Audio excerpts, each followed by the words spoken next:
ExploSim, developed by Layer 3 Services, provides a safe method of emulating explosive incidents by using radio frequency energy to accurately simulate blast and fragmentation effects.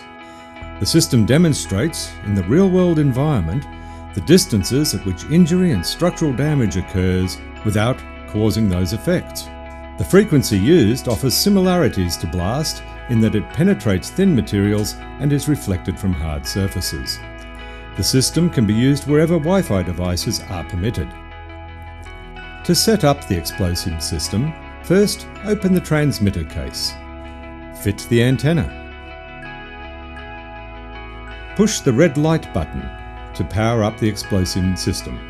This will take a few seconds and start the screen. Open the receiver charge case and remove the receivers. Turn on each of the receivers by pushing the rubber button on the bottom of the receiver. The red light within the rubber button and the green LED on the top of the receiver will light up. On the transmitter home screen, begin by pressing the blue key on the keypad to select settings. Select 1. Mode selection. Select from Bomb Technician or Blast Assessment mode. See the additional instructional videos for the different modes. Once the mode has been selected, the menu will return to Settings. Now select Explosives using the yellow key. Select from the 25 available explosives by choosing either Common or Military, and then selecting the specific explosive. Enter the amount of explosive you wish to simulate, ranging from 100 grams to 20 tons, approximately 2 to 44,000 pounds. Press the green Enter key. Issue receivers to participants and place them where required. When the transmitter is triggered, it will send a signal equivalent to the type and amount of explosives selected. Each receiver determines if it was subject to blast lethality, which is indicated via the red LED, blast injury, the orange LED, or fragment injury, the blue LED. This may take a few seconds. The illumination of either a red or orange LED during a scenario also indicates significant structural damage.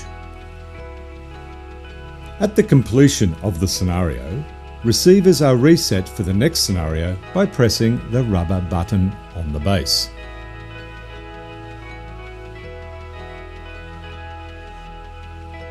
Turn on each of the receivers by pushing the rubber button on the bottom of the receiver. The red light within the rubber button and the green LED on the top of the receiver will light up. The results of all scenarios are recorded by the transmitter and can be viewed via the History menu.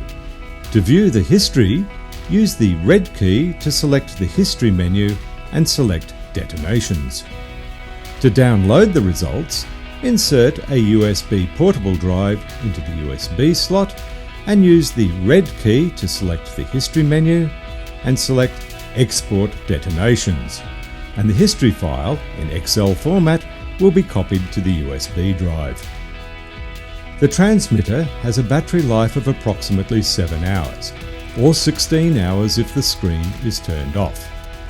The receivers have a battery life of approximately 15 hours. Because the ExploSim system uses radio frequency to indicate blast effects, it is not an exact replication. It is stressed that ExploSim is not intended or designed to indicate minimum safe evacuation distances. It is important to note the calculated results are generic in nature and based on open source formulas and techniques. The indication of explosive effects in a real-time and real-world environment enhances training, operational planning, emergency procedures and practices, blast assessments, and hence safety.